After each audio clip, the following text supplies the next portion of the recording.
Welcome to Alan Colmes Versus, where we discuss some of the more controversial things that have been said in the recent news cycle, with key pundits and players getting attention on both traditional and digital media, the epitome of what we like to call in this building fair and balanced. Joining me today from Washington is founder and president of the Center for Security Policy, Frank Gaffney. There's a bell, Frank. Welcome. Obviously, everybody knows what happened over the weekend, this past weekend on Meet the Press. Let me put it up on the screen. Chuck Todd says to Ben Carson, do you believe that Islam is consistent with the Constitution? Carson says, no, I don't. I do not. I would not advocate that we put a Muslim in charge of this nation. I absolutely would not agree with that. Do you agree with Ben Carson? I agree with what I think he's getting at, and I think it's actually a very helpful contribution to not just the Republican Party decision as to who should be president of the United States, but also to really where our country is going, Alan, and that's this.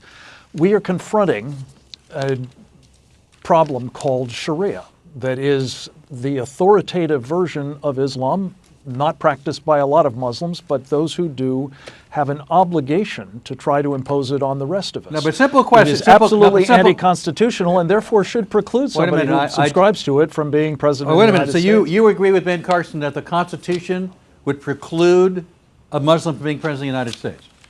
I think that the guys or gals, Sharia adherence would preclude that person from being president of the United States. That's really the essence of the problem. What you're saying is not in keeping with the Constitution. Article 6 of the Constitution, which says, anyone of any reason can serve in public office, no religious test, I'm quoting exactly now, shall ever be required as qualification to any office or public trust in the United States.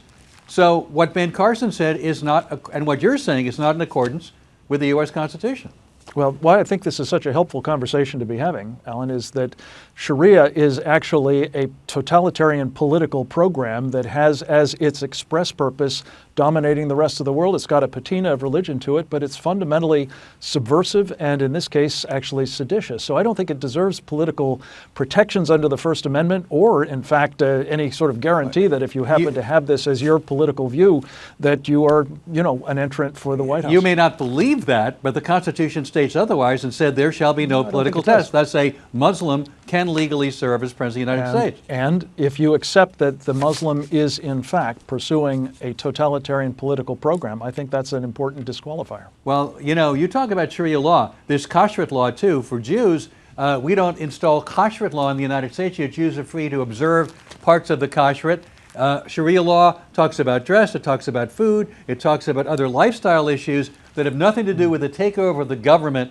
It doesn't mean because a Muslim would be president that there would be Sharia law any more than kashrut law or kosher law would be the law of the land if a Jew became president. Yeah, I think you're misreading entirely Sharia law. The whole tradition of Sharia is a conquest. It is very far advanced in lots of parts of the world, and I think there's no question that, among others, the Muslim Brotherhood is intent on bringing it here as well. And it isn't remotely similar to the Pope's coming in, the Catholic canon law or kosher law in the Jewish faith. Well, it is about political domination. It is pretty horrific to women. It is horrible to homosexuals. It is bad for Jews. It is bad for other religious minorities. But fundamentally, it is about forcing everyone to submit to its dictates. That's what Islam literally means. Nobody's installing Sharia law or talking about installing Islamic law in the United States. Are you an Islamophobe? No, to the contrary. Alan, you're not paying attention. No, I am paying attention. They absolutely are. Are you an Islamophobe, Frank? I am not an Islamophobe. I am very much opposed to the imposition of Sharia law anywhere, but most especially in my own country. Do you think Obama's a Muslim? I have no idea. I think he was at one point. Idea? Well, at one point he certainly was. He grew up in the Muslim tradition. His father was an atheist. Whether he is today is his business. What matters is, as Senator Ted Cruz said, his policies, and there's no question that they are sympathetic to and advancing the agenda of these Islamists, both elsewhere and here. You think the Muslim Brotherhood has infiltrated the administration. You think Huma Abedin, wife of Anthony Weiner, Hillary advisor, you think she's a secret infiltrator of our government? It's actually not just my opinion, Alan. There's plenty of evidence to support it, including the fact that her family has been in the Muslim Brotherhood business for decades. And by the way, her father, her mother, her sister, her brother, and she herself. This is one of those things where you just got to sort of look at the facts, and I think that they'll lead you to the right conclusion. So what if Huma Abedin, advisor Hillary Clinton, is a Muslim? What if Obama were a Muslim, which he is not, by the way? It's on record that he's not. His father was an atheist. What if he were? So what? Well, again, if you accept the fact that the agenda of Islamic supremacists, specifically those associated with the Muslim Brotherhood, but all of the terrorist groups that they've spawned as well, is to impose this totalitarian, brutally repressive, barbaric program on the rest of us. There's no evidence of There's a that. big problem if they actually have that Well, in if any you way, think shape, or form Obama's as an agenda that they're helping to advance. If you think Obama's a secret Muslim, he's been president now for almost 8 years, he's done nothing to impose what you're calling Sharia law or Muslim domination in the United States. So he's had 7 years to do it, and he hasn't done it, right? Well, you're putting words in my mouth. I didn't say he was a Muslim. I said he previously had been. I don't know what he is now, but the point is he has helped bring the Islamist program to Egypt, to Libya, to Syria, among other places, in a way that's been horrific for them. It's now horrific for Europe, and I'm afraid he's talking about bringing a lot more of them here.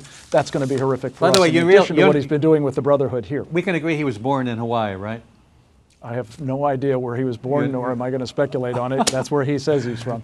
You don't agree? You can't give him the credit for that? You don't agree with I have no idea, to be honest with you. I haven't okay. studied it up. But what I'm focused on is the thing that I hope you will be focused on too. And Ben Carson, I think, has helped all of us address it. I think it's helped himself no longer be a serious candidate for president, but that's just me. Frank, thank you very much for being with us. My Appreciate pleasure. it. Be sure to follow Thank you Frank all. on Twitter at Frank Gaffney. I'm Alan Colmes. Thanks for watching.